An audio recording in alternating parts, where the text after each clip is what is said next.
안녕하십니까 여러분. 헤븐트리 스튜디오의 디렉터 샤이가 인사드립니다. 이번 시간에 다뤄볼 내용은 굉장히 중요합니다. 지금껏 그 누구도 제대로 말한 적 없는 우리 한민족의 혈통에 관한 얘기를 할 거거든요.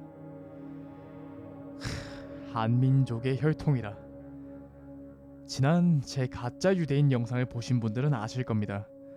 우리 한민족의 핏줄이 보통 핏줄이 아니라는 걸 말이죠. 뭐 한민족이 유대인 핏줄이라니, 정결한 제사장 민족이었다느니, 뭐 과거 역사의 주인이었다니 하는 담론은 굉장히 많지만, 저처럼 자기 민족을 뱀시족, 가짜 유대인의 혈통이라고 얘기하는 인간은 단 한 명도 없을 겁니다. 뭐 상식적으로 생각해봐도 그래요. 세상에 어떤 정신 나간 인간이 자기 민족을 이딴 식으로 묘사하겠어요? 저같이 삼류 소설이나 쓰고 있는 인간이 아니면 절대로 할 수 없는 얘기죠. 그래서 우리 한민족의 혈통에 대한 이야기를 베이스로 좀 깔고, 추가적으로 이 혼혈 혈통들, 즉 잡종 인류에 대한 부분들도 얘기를 좀 해보려고 합니다. 물론 제가 우생학을 신봉하는 인간 말종 사이코패스라서 이런 주장을 하는 건 아니고요. 혈통으로 인종적 우위를 갈라치려는 건 더더욱 아닙니다. 저도 뭐 이런 잡종 혈통의 굴레에서 절대로 자유로울 수 없는 인간이고요. 애초에 뭐 혈통이라는 요소 하나만으로 모든 것을 정의할 수도 없는 노릇이니까. 하지만 그렇다고 해서 이걸 완전히 간과할 수 있느냐라는 건 또 다른 영역이라는 거죠. 당장 성경만 봐도 그래요. 누구는 누구의 아들이고, 뭐 누구는 누구의 아들이고 하는 이런 족보에 관련된 얘기가 반복적으로 등장하는데, 상식적으로 성경의 기자들이 그냥 아무런 의미도 없이 이런 내용을 담지는 않았을 거란 말이죠. 오히려 뭔가 특정한 메시지나 의도를 전달하기 위한 장치라는 해석이 더 합리적이고, 그래서 족보니 혈통이니 하는 내용을 반복적으로 언급을 했다는 이야기인데, 우리는 이걸 그냥 단순한 이름의 나열 혹은 지루한 파트 정도로만 치부를 하는 경향이 더 크다는 거죠. 아시겠지만 핵심이니 본질이니 하는 것들은 결국 우리가 간과하고 있는 사소한 요소들에서 발견되는 경우가 훨씬 많습니다. 나도 모르게 외면하고 있던 것들, 즉 우리가 별거 아니라고 치부했던 부분들이 오히려 본질에 더 가까울 수 있다는 얘긴데, 결국 그 부분들을 하나도 빠짐없이 들여다봐야만 진실의 옷끝자락이라도 엿볼 수 있다는 거죠. 뭐 이건 비단 외적인 부분만이 아니라 내적인 부분도 마찬가지예요. 예를 들어 학교도 들어가기 전부터 크고 작은 거짓말을 일삼고, 옳고 그른 게 뭔지 알면서도 그냥 남들도 다 그러고 산다고 합리화를 하고, 남들이 어떻게 되건 말건 그냥 나만 아니면 된다고 생각하고, 크고 작은 욕심을 이기지 못해서 양심을 타협하고, 세간에 알려지면 몰락할 그런 비밀들을 수도 없이 안고 살아가는 그런 나를 과연 좋은 사람이라 칭할 수 있을지, 혹시 나도 모르게 스스로를 속이면서 살아온 건 아닌지. 역설적으로 자기 자신에게조차도 진실되지 못한 사람이, 스스로의 내면조차도 똑바로 직시하지 못한 그런 사람이 어떻게 이 세상의 진실에 대해서 알 수 있겠어요? 모순이죠 그건. 자기 방 청소도 똑바로 안 하는 인간이 세상을 깨끗하게 만들겠다고 하는 수준의 모순. 진실과 모순은 절대로 양립할 수가 없습니다. 모순은 그 자체로 거짓이고, 거짓은 성경에서 말하는 악의 정점, 즉 사탄의 본질과도 같거든요. 역정보에 속는 사람들도 대부분 그래요. 하나같이 크고 작은 모순에 사로잡혀 있는 경우가 많은데, 뭐 예를 들어 백신은 싫지만 백신의 아버지인 트럼프는 좋고, 프리메이슨은 싫지만 이승만은 좋고, 베리칩은 싫지만 머스크는 좋고, 뭐 이런 케이스들이 있죠. 그래서 속는 거예요. 자기 안에 있는 모순을 바로잡지 못했기 때문에. 마찬가지입니다. 예수님을 따르고 싶지만 예수님처럼 되기는 싫고, 입으로는 예수님을 찾으면서 세상을 사랑하는 이 흔한 것들이 전부 모순입니다.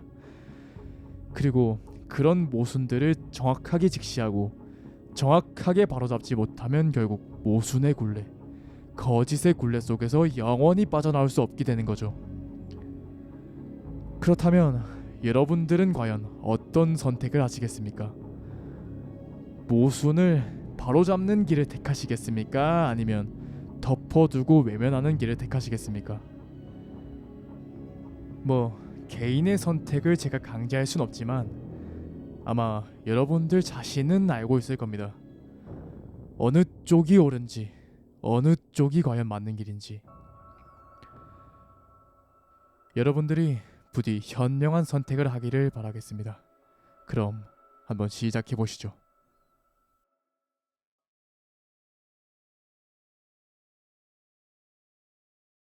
우리 민족의 혈통에 대한 얘기를 하기 위해서는 먼저 우리 민족의 기원에 대한 이해가 필요하겠죠. 뭐 다들 잘 아시겠지만 우리 한민족의 시조를 거론할 때 꼭 빠지지 않고 등장하는 인물이 있는데요. 바로 우리나라 최초의 국가인 고조선, 즉 단군 조선을 건국한 단군 왕검이죠. 제가 일전에 이 단군 신화에 대해서 몇 번 언급을 했던 적이 있는데 뭐 기억하는 분들도 계시겠지만 제가 이것 때문에 굉장히 욕을 많이 먹었었죠.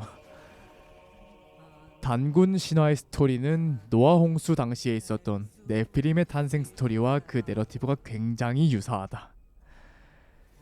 근데 오늘 제가 다뤄볼 주제는 좀 다른 얘기입니다. 그동안은 이 단군 신화를 네피림의 탄생 스토리와 유사성을 갖는 뭐 그런 이야기 정도로만 치부를 했다면 이번에는 좀 더 실제적인 관점, 그러니까 고조선과 단군이 우리 한민족의 기원이라는 관점에 입각해서 얘기를 해볼 겁니다. 물론 우리 한민족의 기원을 이 단군 신화 하나로만 설명할 수는 없겠죠. 역사라는 게 그렇게 단순하게 환원될 수 있는 것도 아니고 기존의 단군 신화 자체도 뭔가 디테일한 부분들이 많이 빠져있기 때문에 뭔가 그래도 구체적이고 그럴듯한 설명을 담은 자료가 요구될 수밖에 없거든요. 그래서 이와 관련된 자료를 제 나름대로 한번 준비를 해봤는데 아마 여러분들도 한 번쯤은 들어보셨을 거예요. 환단곡이라고.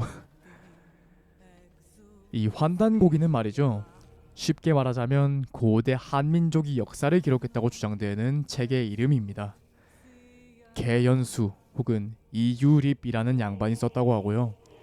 단군 이전 시대의 역사가 굉장히 디테일하게 기록이 되어 있다고 합니다. 단군 이전의 역사라. 뭐 이 분야만 놓고 본다면 사실 환단고기만큼 방대한 서사를 제공하는 자료도 드물죠. 상고 시대 역사를 자세하게 풀어주는 거의 유일한 텍스트인 건 맞는데 문제는 이 환단곡이라는 책의 진위 여부가 아직까지도 명확하게 결론이 나지 않았다는 부분이겠죠. 일단 주류 역사학계에서는 이 문헌을 정식 사료로 인정하지 않는 경우가 많고 대부분은 이 민족주의적 자긍심을 고취시키기 위해서 과거 상고사의 영광을 극단적으로 과장했다는 평이 지배적이거든요. 물론 반대되는 주장도 굉장히 많습니다. 뭐 한국 고대사의 원형을 담은 중요한 역사서라는 견해도 있고 이 환단고기의 역사적 가치를 완전히 부정해서는 안 된다는 그런 주장도 꽤 많은 편이거든요.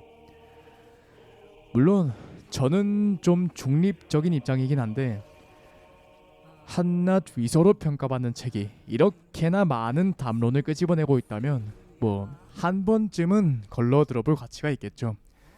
그래서 일단은 이 환단고기의 주요 내용을 한번 살펴보고 그 안에 담긴 서사들이 과연 어떤 의미를 내포하는지 제 나름대로 한번 디코딩을 해보겠습니다.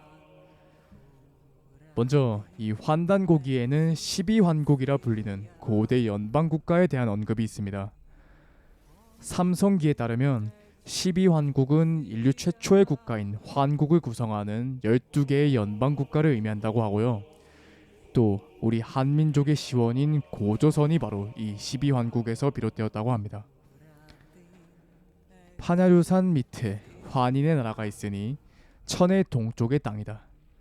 그 땅이 넓어 남북이 5만 리요 동서가 2만 리니 통틀어 환국이요 갈라서 말하면 비리국, 양운국, 구막항국, 구다천국, 일군국, 우루국, 객현항국, 구모액국, 매구여국, 산압아국, 선비국, 수미리국이니 합해서 12국이다. 네, 보시면 이 12환국은 동서 2만 리와 남북 5만 리를 아우르는 굉장히 광활한 영토를 지녔다는 걸 알 수 있는데요. 물론 동서 2만 리와 남북 5만 리를 현대의 단위로 환산하면 이게 남극부터 북극까지가 환국의 영토였다는 건데, 제가 볼 때는 이건 좀 비약이 있다고 보고요. 아마 여기서 표기된 단위는 말을 타고 하루 동안 갈 수 있는 거리, 즉 마행이를 기준으로 했거나 아니면 그냥 거대하다는 걸 강조하기 위한 상징적인 표현으로 쓴 거거나 뭐 둘 중 하나라고 봅니다. 아무튼 그래서 일부 제야사학자들이 주장하는 12환국의 영토는 대략 이 정도라고 하는데요. 굉장히 거대하죠. 앞으로 유라시아 대륙의 대부분이 12환국의 영토였다는 걸 볼 수 있는데, 뭐 다시 한번 말씀드리지만 저는 이 환단고기의 내용을 100% 신뢰하지는 않습니다. 하지만 뭔가 시사해 볼 만한 부분이 아예 없는 건 또 아닌데요. 환단고기에 등장하는 이 12환국을 단순히 문자 그대로 받아들이는 게 아니라 유라시아 전반을 아우르는 거대한 연방 국가가 존재했다는 이런 스토리적인 관점에서 접근을 한다면 뭐 제 개인적으로는 꽤나 많은 시사점을 제공할 수 있다고 봅니다. 왜냐면 이런 거대한 연방 국가라는 개념은 비단 환단고기뿐만 아니라 세계 곳곳에서 발견되는 일종의 공통된 내러티브이기 때문이거든요. 예를 들어 중앙아시아에서 흩어진 유목민족이 거대한 유목국가를 세웠다는 이런 카자흐스탄의 유목국가 전설이나 유라시아 전반을 아울렀다는 위구르 제국의 거대 국가 설화, 그리고 러시아의 벨리카야 타타리아 전설과 같은 것들이 있는데, 아무튼 이런 거대한 연합국이 과거에 존재했다는 스토리는 어떤 특정 문헌이나 특정 지역에만 국한된 것이 아니라는 건데요. 그럼 이쯤에서 여러분들이 가장 궁금해하실 부분, 이 유라시아 전반을 아우르는 거대한 연방국의 존재는 과연 성경적인 관점에서 어떻게 해석될 수 있을까요? 두 가지 예시가 있는데요. 일단 첫 번째는 온 땅과 민족들이 하나였다는 바벨탑 당시, 그리고 두 번째는 홍수 이전 시대, 그들이 골든 에이지라고 일컫는 시대 정도로 추측할 수 있는데, 제 개인적으로는 홍수 이전 시대의 내러티브가 차용된 게 아닐까 싶습니다. 일단 이런 식의 거대한 연방국들은 대부분 자연재해로 인해서 파괴되거나 흩어지게 되었다고 서술이 됩니다. 먼저 고대 위구르 연방 제국은 대홍수로 인해서 파괴되었다고 하고요. 타타리아는 진흙홍수로, 그리고 12환국 역시도 기후변화로 인해서 붕괴되었다고 합니다. 신기하죠? 이런 초국가적 형태의 연합국들이 단순히 자연재해 때문에 붕괴가 되었다니. 뿐만 아닙니다. 이런 형태의 연합국들은 이 고대 그리스에서 말하는 황금시대, 이 황금시대와 서사적으로 굉장히 유사한 부분이 많은데요. 제가 영적 존재 관련 영상에서도 말씀드렸지만 이 그리스인들에게 황금시대란 태초의 시대이자 신들에게 사랑받던 시대, 그리고 다시금 이 땅에 재래되어야 할 지상낙원 그 자체를 의미했습니다. 이 시대를 살아가던 사람들은 병에 걸리지도 않았고 늙지도 않았으며 식량을 얻기 위해 스스로 자급자족할 필요도 없는 그런 풍요로운 삶을 누렸다고 하죠. 근데 환단고기에도 이것과 거의 동일한 내러티브가 등장합니다. 나름 좀 요약을 해드리자면 이런데요. 자, 인류의 시원 국가인 환국은 삼성조 시대의 첫 머리로 조화신의 신성이 구현된 때이다. 즉 인간이 대자연과 한마음 되어 천지의 조화신성 속에 살며 우주 광명의 신법을 체득한 시대였다. 때문에 환국 사람들은 사람을 사귐에 친하고 멀리하는 구별이 없고 높고 낮음의 차별이 없었으며 전쟁과 폭력을 몰랐고 천지의 광명을 직접 체험하며 우병장수하는 신선의 삶을 누렸다. 네, 뿐만 아닙니다. 타타리아에 살았다는 이 타타리아인들 역시도 주파수를 이용한 치료와 에테르라고 불리는 에너지를 통해서 이 전례 없는 문명의 황금기를 누렸다고 하는데요. 이런 이야기들을 종합해 보면 결국 모든 게 한 점으로 귀결된다는 걸 알 수 있죠. 이 초국가적 형태의 연합국들은 단순히 땅덩어리만 넓은 국가가 아니라 모두 인류 문명의 황금 시대로 묘사되고 있다는 걸. 당장 성경만 봐도 그래요. 노아의 홍수 이후로 사람들의 수명이 급격하게 줄어드는 걸 볼 수 있는데 그들이 이 홍수 이전 시대를 골든 에이지, 즉 황금 시대로 명명한다는 걸 생각해 보면 뭔가 구조적이라든지 형태적으로 비슷한 맥락을 공유한다는 걸 알 수 있죠. 모종의 자연재해가 있었고 거대한 연합국들이 붕괴했고 그 이후에는 인간들의 수명이 싹 다 줄어버렸다. 그렇다는 건 이런 초국가적 형태의 연합국의 재래는 다른 의미에서는 황금 시대의 재림으로 해석될 여지가 있다는 말인데요.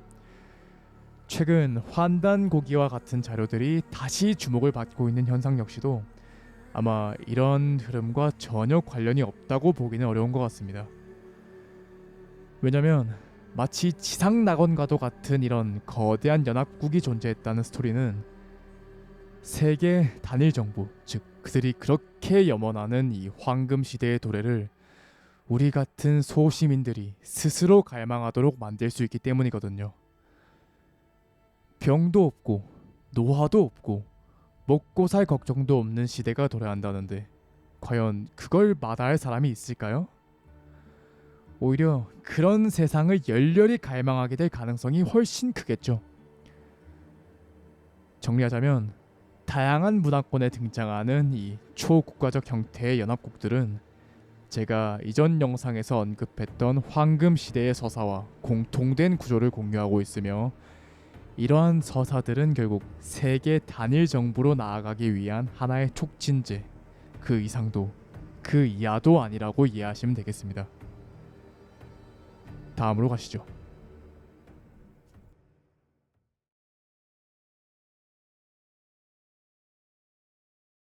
사실 상고 시대에 존재했던 한민족의 옛 지명들만 봐도 우리가 미처 인식하지 못했던 의미들이 곳곳에 숨어 있다는 걸 알 수 있습니다.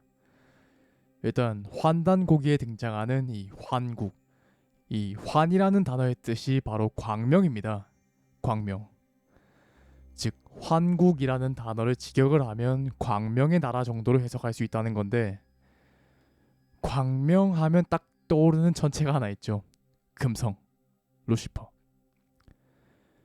광명과 금성이 도대체 무슨 관련이 있냐고 할 수도 있는데 이 금성의 또 다른 이름이 바로 광명성이죠. 뿐만 아닙니다. 환국 이후에 세워진 배달국이라는 나라도 밝은 나라라는 뜻이 담겨 있는데요. 이 배달국은 발달국이라는 단어의 변음으로 하늘의 광명이 비추는 밝은 땅의 나라라는 뜻이라고 합니다. 흔히 우리 한민족을 배달의 민족이라고도 하는데 이런 맥락에서 보면 이 배달의 민족 역시도 광명의 민족으로 해석될 수 있다는 거죠. 조금만 더 얘기해 볼까요? 환웅이 신시를 세웠다는 태백산도 사실 금성과 아주 밀접한 관련이 있는데요. 금성의 옛 명칭이 바로 태백입니다. 그래서 우리 조상들은 이 금성을 태백성이라고도 불렀는데요. 마찬가지로 고조선의 옛 도읍이었던 아사달도 금성과 관련이 있습니다. 왜냐면 아사달이라는 단어 자체가 메소포타미아의 금성 여신 이시타르의 음차 표현이거든요. 이시타르, 아스타로테, 아스타나, 아사달. 그 예전에 한국인이면 제발 동양 쪽 사관을 탐구하라고 아주 닥달을 하시던 분이 계셨는데, 동양 쪽 사관이라는 것도 사실 별게 없어요. 그냥 다 똑같습니다. 결국에는 전부 하나로 수렴이 되는데 뭐 다르고 말고 할 게 도대체 뭐가 있냐는 거죠. 아무튼 뭐 이 얘기는 이쯤 하고, 지난 시간에 제가 다뤘던 이 스키타이에 대한 얘기도 좀 해봅시다. 지난 가짜 유대인 영상에서 제가 스키타이에 대한 언급을 좀 했었는데요. 뭐 영상을 보신 분들은 아실 겁니다. 이 스키타이는 성경에서 말하는 가짜 유대인의 근간이고 신라 왕족 혈통이기도 하며, 제가 여러 영상들에서 언급했던 뱀씨족, 뱀 혈통의 후계자이기도 하다고 그렇게 말씀을 드렸죠. 그래서 그럼 우리 한민족은 뱀씨족인 거냐, 경상도인들은 전부 가짜 유대인의 핏줄인 거냐 하는 식의 댓글이 꽤 많이 달렸는데, 뭐 결론부터 말하자면 여러분들이 우려하는 그 부분이 정답일 가능성이 매우 높습니다. 한민족은 가짜 유대인의 핏줄이자 뱀씨족의 후손일 가능성이 매우 높고요. 저를 포함한 우리 민족의 거의 대다수가 이쪽 혈통의 혼혈이라고 봐도 과언이 아닐 정도입니다. 뱀씨족, 가짜 유대인의 혈통. 그리고 스키타이와 한민족의 연결고리는 비단 신라에만 국한된 얘기가 아닙니다. 그보다 훨씬 이전 시대에서도 이런 연결고리를 찾아볼 수 있는데요. 일단 현존하는 여러 문헌들과 자료들을 바탕으로 이 둘 사이의 연결점을 한번 짚어보겠습니다. 그 환단고기를 보면 색족이라 불리는 어떤 집단에 대한 기록이 있습니다. 이 색족은 백부인과 황부인, 그리고 적부인과 남부인이라는 4개의 인종으로 구분이 되었다고 하는데요. 뭐 환단고기가 진선이, 위선이 하는 부분은 잠시 넣어두고, 이 색족이 4개의 색깔로 구분이 되었다는 레퍼런스에 한번 집중을 해봅시다. 뭘까요? 여러분들은 뭐가 떠오르십니까? 이게 단순히 4개의 민족이 결합된 다민족 형태의 집단을 의미하는 걸까요? 뭐 그것도 맞는 말이지만 저는 조금 다른 관점에서 접근해 보려고 합니다. 왜냐면 이렇게 4개의 색을 기준으로 집단을 구분하는 방식은 스키타이 문화권에서도 거의 동일한 형태로 등장하기 때문이거든요. 기록에 따르면 고대 스키타이인들은 복식과 장식에서 특정 색채를 상징적으로 사용하는 특징을 보였다고 합니다. 즉 색을 통해서 집단의 정체성이나 위계를 드러내는 문화가 존재했다는 건데요. 이를 아크수이에크, 즉 흰뼈 제도라고 불렀다고 합니다. 스키타이인들이 세운 신라에도 비슷한 제도가 있었죠. 골품 제도라고. 뭐 그래서 이 스키타이인들은 신분에 따라서 각기 다른 색깔의 옷을 입었다고 하는데요. 무사 계급은 적색 옷을, 종교 계급은 백색 옷을, 그리고 유목민과 농민 계급은 각각 청색과 황색 옷을 입음으로써 이런 자신의 신분을 나타냈다고 합니다. 신기하죠? 색족이 적, 백, 남, 황이라는 4가지 색으로 구분되듯이 이 스키타이 역시도 적색, 백색, 청색, 황색이라는 이 색을 통해서 집단을 구분하고 있다는 점을 확인할 수 있는데요. 이는 곧 환단고기의 색족이 고대 스키타이와 어떤 형태로든 연결되어 있었다는 가능성을 아주 강하게 시사하는 대목이라고 볼 수 있겠죠. 색족의 색은 몽골어의 사카와 같은 말이고 사그로 읽기도 한다는데, 이는 모두 스키타이를 지칭하는 표현이기도 하거든요. 자, 그럼 이 색족이 한반도의 고대 국가들과 과연 어떤 연결점을 갖느냐? 그 고조선의 22일대 소태 단군 시기 때 색불루라는 인물이 우현왕에 올랐다는 기록이 있습니다. 색불루의 이름은 색족의 불루라는 뜻이고, 우현왕은 좌현왕과 함께 단군을 보좌하는 부왕의 직이었는데요. 나중에 이 색불루라는 인물은 쿠데타를 일으켜서 단군의 지위를 무력으로 탈취했다고 합니다. 즉 우현왕이었던 색족의 불루가 쿠데타를 바탕으로 22대 단군이 되었다는 건데, 이는 역사적으로 굉장히 중요한 의미를 담고 있는 포인트라고 볼 수 있습니다. 왜냐면 스키타이가 단순 유목민족이 아니라 고조선의 지배자 위치에 있기도 했다는 의미거든요. 뿐만 아닙니다. 스키타이와 한민족 간의 연결점은 삼국시대의 여러 자료들에서도 찾아볼 수 있는데요. 일단 고구려 벽화에 나타난 기마병의 모습이나 복식의 형태를 보면 스키타의 계통 문화적 요소가 공통적으로 발견이 됩니다. 백제도 마찬가지인데요. 백제의 왕이었던 초고왕, 소고왕, 근초고왕 등의 명칭 역시도 스키타이와 동일한 어원을 공유하고 있다고 합니다. 즉 신라뿐만 아니라 고조선부터 삼국시대까지 존재했던 모든 국가들이 이 스키타이와 연관이 있다는 말인 거죠. 그래서 제가 전부 섞였을 거라고 얘기를 하는 거고,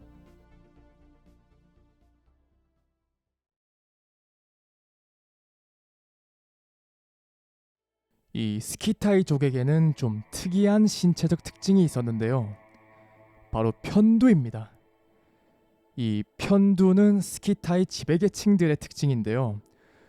보시면 뒤통수 쪽 두상이 굉장히 길게 뻗어 있다는 걸 알 수 있죠. 이런 신체적 특징 때문에 스키타이들은 종종 reptilian의 알레고리로서 쓰이기도 하는데, 제가 봤을 때 이건 굉장히 의도된 레퍼런스라고 봅니다. 예전에 제가 reptilian의 정체는 카인으로부터 비롯된 뱀씨족이라고 말씀을 드렸는데요. 이 스키타이 자체가 목의 혈통을 타고 내려온 뱀의 씨를 계승한 민족이니, 뭐 어떻게 보면 reptilian과 스키타이를 연결짓는 이런 알레고리는 스키타이인들의 신체적 특징과 혈통적 정체성까지 반영한 매우 의도적인 표현이라고 볼 수 있겠죠. 스키타이의 신화만 봐도 그래요. 그리스 로마 신화에 따르면 스키타이는 헤라클레스의 자식인 스키테스와 에키드나라고 불리는 여성의 후손들이라고 하는데요. 에키드나는 뱀과 인간의 하이브리드였습니다. 자 보시면 상반신은 인간의 형태를, 하반신은 뱀의 형태를 하고 있다는 걸 볼 수 있는데요. 이 역시도 스키타이들의 혈통적 정체성이 아주 잘 녹아있는 스토리라고 볼 수 있겠죠. 모계로서 계승되는 뱀의 씨, 그리고 이 편두는 말이죠, 우리나라의 신라와 가야를 포함한 세계 여러 지역에서 발견되는 특정 계층들만의 특징인데요. 자 보시면 고대 이집트의 왕족들도 편두를 했고, 마야 문명의 귀족들도 편두를 했고, 고대 중근동의 지배계층들도 모두 편두와 관련한 풍습을 유지하고 있었다는 걸 볼 수 있죠.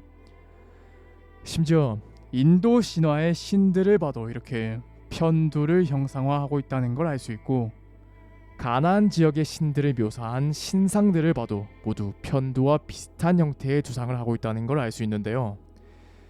제 생각에는 이 편두라는 게 Generation of Vipers, 즉 뱀씨족 로열블러드만이 갖는 어떤 고유한 신체적 특징이자, 곧 서로 같은 로열블러드 혈족들이 여러 지역에서 지배계층을 이뤄왔다는 방증이라고 봅니다.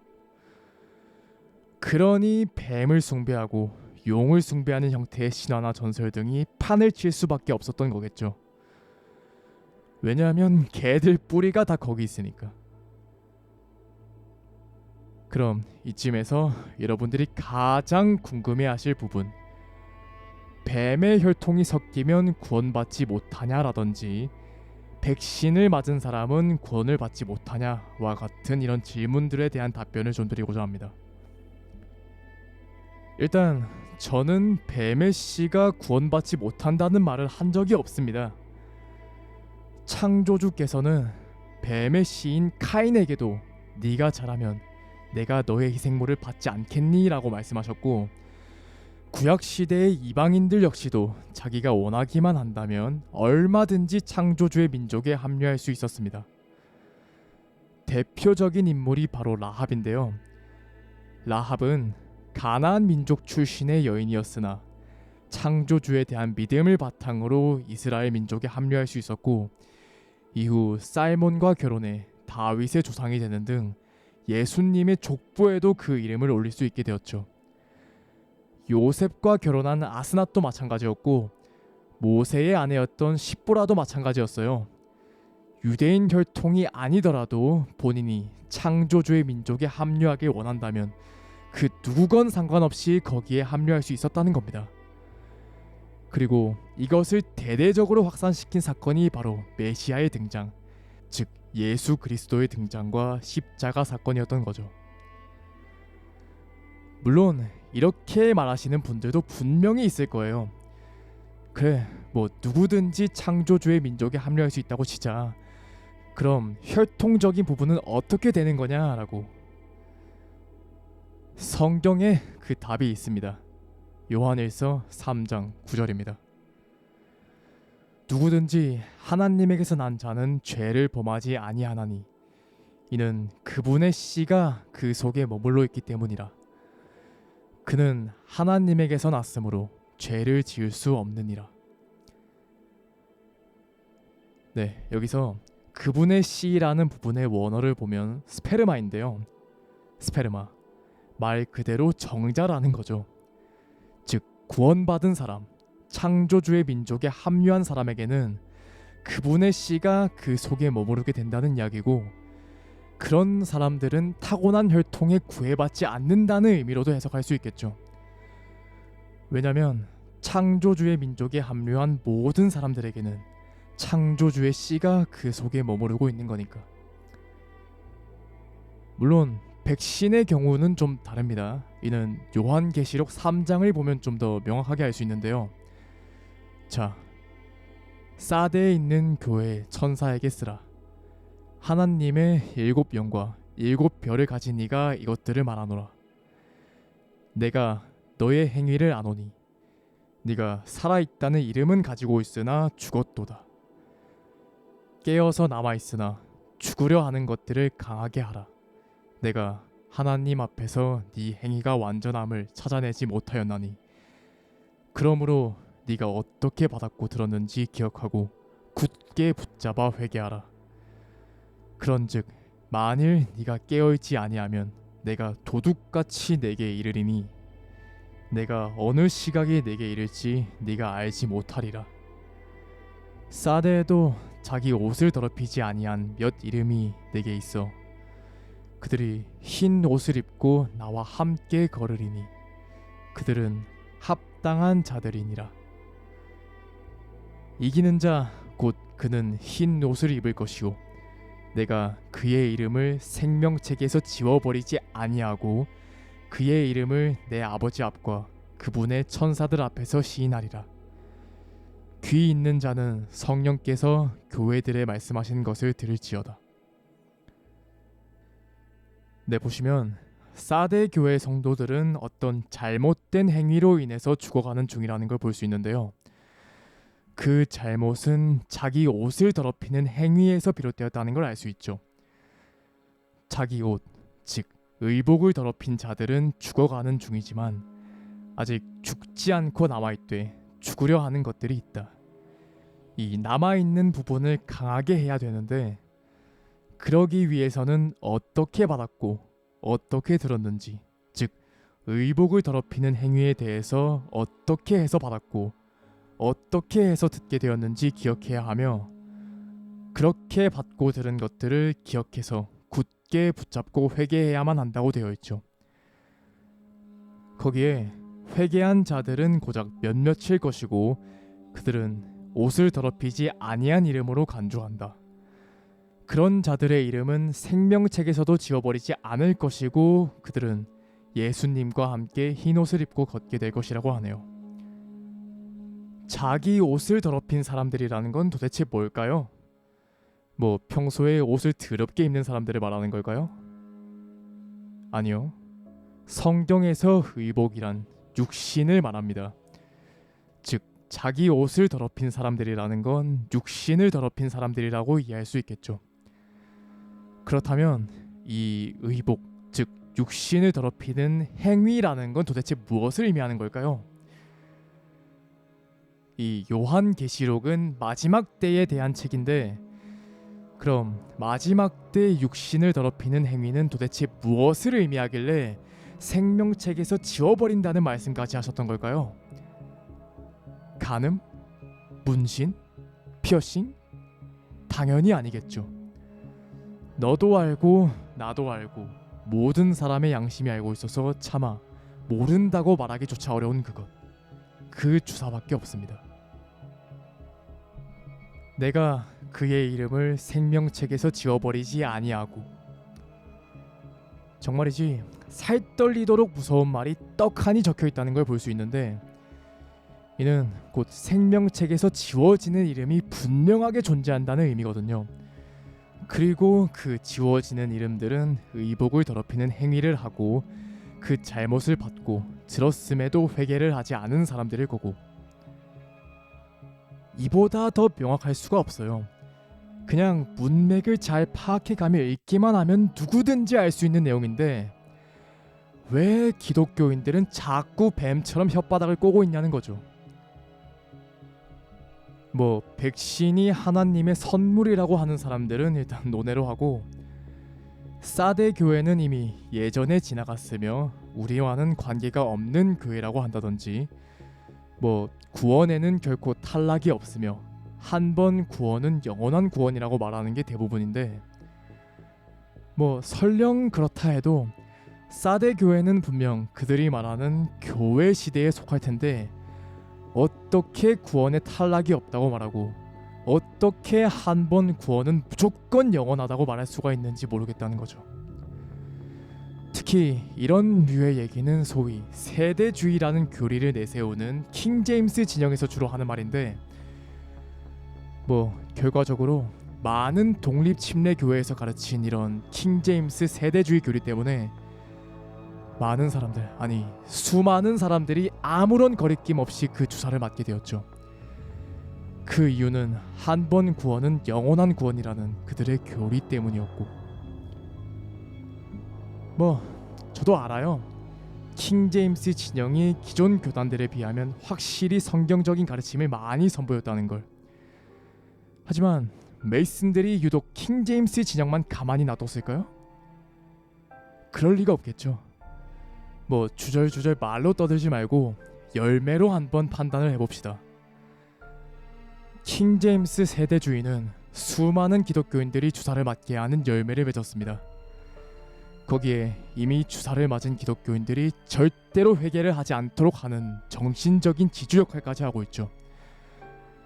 뭐 한 번 구원은 영원한 구원인데 그깟 주사 좀 맞았다고 꼭 회개를 해야 할 필요도 없고, 회개를 안 하더라도 휴거 받는 데는 전혀 지장이 없다는 식으로. 근데 여러분 한번 생각을 해봅시다. 7교회에 주어진 말씀들은 그야말로 교회에 주어진 말씀입니다. 교회란 구원받은 사람들, 즉 생명책에 이름이 적힌 사람들의 모임이고, 거듭나지 못한 수많은 사람들은 애초에 전혀 해당 사항이 없는 부분인 거죠. 근데 그런 교회에 속한 사람, 즉 구원받은 사람의 행위가 합당치 않으면 그 이름을 생명책에서 지워버린다고 하네? 이래도 구원에 탈락이 없다고 말할 수 있냐는 겁니다. 그리고 애초에 이 7교회라는 것도 어느 시대, 어느 지역에 산다고 집단적으로 적용되는 그런 개념이 아닙니다. 킹 제임스 주의자들이 오늘날의 교회라고 말하는 라오디게아 교회를 한번 보시죠. 내가 네 행위를 아노니 네가 차지도 아니하고 뜨겁지도 아니하도다. 나는 네가 차든지 뜨겁든지 하기를 원하노라. 그런즉 네가 이같이 미지근하여 차지도 아니하고 뜨겁지도 아니하므로 내가 내 입에서 너를 토하여 내리니, 이는 네가 이르기를 나는 부자라 내가 재산을 불렸으니 아무것도 부족한 것이 없다 하면서 내 비참한 것과 가련한 것과 가난한 것과 눈먼 것과 벌거벗은 것을 알지 못하기 때문이라. 내가 너에게 권고하노니 너는 내게서 불로 정지한 금을 사서 부유한 자가 되고 또 흰 옷을 사서 입어 너의 벌거벗은 수치를 드러내지 말며 또 네 눈에 안약을 발라볼지니라. 내가 사랑하는 자들을 다 책망하고 징계하노니 그런즉 열심을 내고 회개하라. 보라, 내가 문에 서서 두드리노니 누구든지 내 음성을 듣고 문을 열면 내가 그에게로 들어가 그와 함께 만찬을 먹고 그는 나와 함께 먹으리라. 이기는 자에게는 나 역시 이긴 뒤에 내 아버지와 함께 그분의 왕좌에 앉게 된 것과 같이 나와 함께 내 왕좌에 앉는 것을 내가 허락하리라. 귀 있는 자는 성령께서 교회들에 말씀하시는 것을 들을지어다. 네, 라오디게아 교회 사람들은 풍요 속에서 뜨뜻 미지근한 신앙을 가지고 있는 사람들. 그래서 스스로의 비참한 것과 가련한 것과 가난한 것과 눈먼 것과 벌거벗은 것을 알지 못하는 사람들이라고 하는데, 여러분 한번 생각을 해봅시다. 그런 사람들이 과연 오늘날에만 존재할까요? 그럴 수 없죠. 오늘날이라고 해서 모든 사람들이 풍족합니까? 아직도 세계 곳곳에서 성경을 소지했다는 이유만으로 죽임을 당하는 사람들이 많은데, 그런 사람들에게 당신은 그래도 라오디게아 교회 사람입니다 라고 말할 수 있을까요? 마찬가지입니다. 행위에 열심을 내다가 어느 순간 내 노력으로 구원받았다고 마음 중심으로 믿고 있는 자들, 그래서 자신들의 첫사랑을 버린 에베소 교회 사람들이나 스스로 유대인이라 하나 사탄의 회당인 자들, 가짜 유대인들에 의해서 환난과 궁핍 가운데 있는 서머나 교회 사람들, 음녀를 용납하고 또 그녀와 간음한 두아디라 교회 사람들이 과연 과거에만 존재했을까요? 여기 어디에 시대적인 지리적인 특성이 들어있습니까?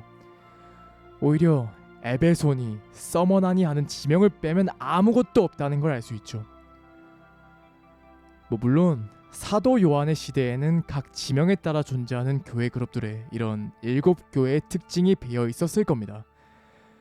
하지만 우리는 이걸 문자적인 해석에서 그냥 끝내면 안 돼요. 서울에, 대전에, 대구에, 부산에 교회가 있다고 해서 거기 속한 사람들이 모두 풍족하거나 모두 순교하거나 모두 간음하는 건 아니기 때문이거든요. 우리의 신앙이 예수님과의 개인적인 교제에 의한 것임을 안다면 7교회 역시도 어느 시대, 어느 지역에 산다고 집단적으로 적용되는 게 아니라 개인적으로 적용되는 부분이라고 이해해야 하는 겁니다. 그리고 킹제임스 주의자들이 오늘날의 교회라고 주장하는 이 라오디게아 교회, 여기서도 어김없이 구원 탈락이 암시되어 있죠. 내 입에서 너를 토하여 내리니. 물론 저도 한 번 구원은 영원한 구원이라는 이런 세대주의 교리의 근거가 되는 여러 구절들이 존재한다는 걸 알아요.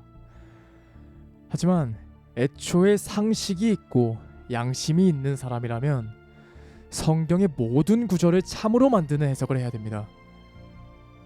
성경의 모든 것에는 예외가 있다는 걸 알면서도 보고 싶은 구절만 보고 마음에 들지 않는 구절은 흐린 눈으로 읽어란다면 그게 어떻게 진실을 따르는 사람이라고 할 수 있겠어요?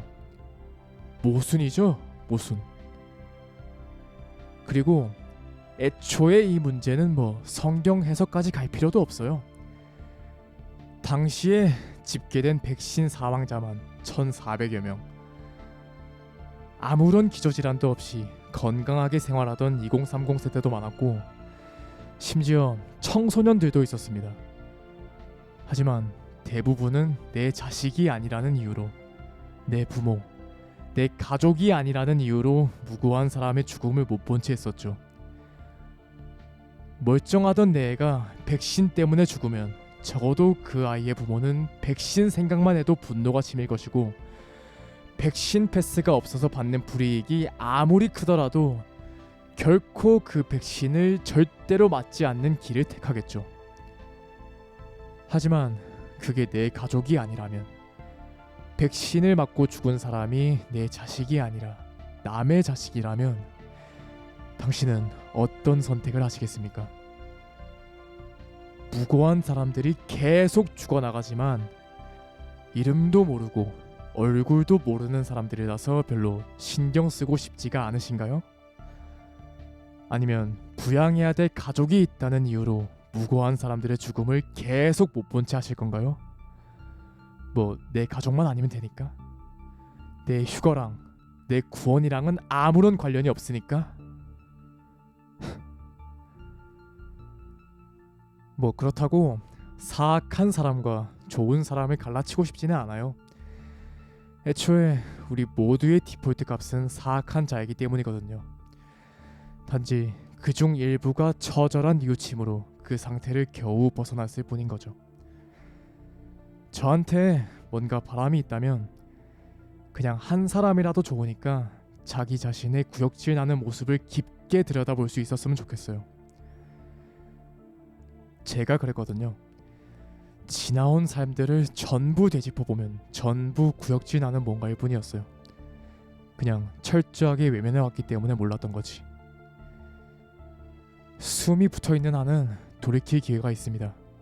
뭐 돌이키는 과정에서 다 내려놓아야 되긴 하겠지만, 대다수의 사악한 소시민으로 죽을 것이냐, 아니면 다 내려놓고 소수의 좋은 사람으로 죽을 것이냐를 놓고 보면 한편으로는 참 쉬운 선택이기도 하죠. 어차피 죽을 때는 누구나 다 내려놓고 가야 되는 거니까요.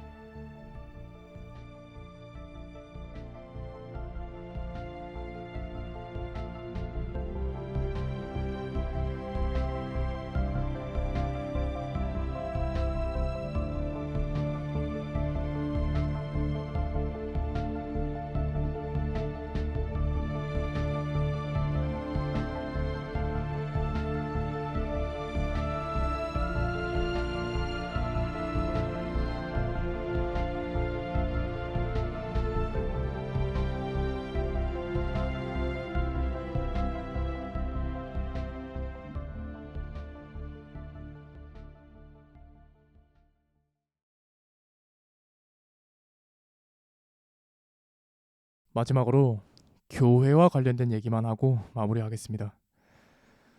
저한테 이런 질문을 하는 분들이 굉장히 많더라고요. 내가 신앙을 한번 가져보려는데 그럼 건물 교회를 다녀야 되는 거냐, 어디 교회를 나가면 되냐라는 식으로 말이죠. 뭐 제가 이래라 저래라 할 입장은 아니지만, 그럼에도 한 가지 말씀드릴 부분이 있다면, 예수님은 목수셨지만 제 손으로 움막 하나 지은 적 없으십니다. 예수님의 길을 예비했다는 침례 요한도 마찬가지였죠. 침례 요한은 대제사장의 아들이었음에도 불구하고 종교시설에서 사역을 하지 않았습니다.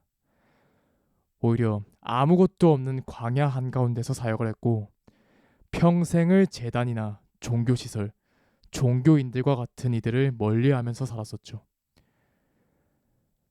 한 사람을 지옥에 보내는 가장 쉬운 방법은 그 사람이 구원받았다고 믿게 만드는 겁니다. 그런 의미에서 작금의 교회들은 그 역할을 아주 충실하게 하고 있다고 볼 수 있죠. 제가 무슨 말씀을 드리는 건지 이해하셨으리라 믿겠습니다. 그럼 다음 시즌에 뵙겠습니다. 샤이였습니다.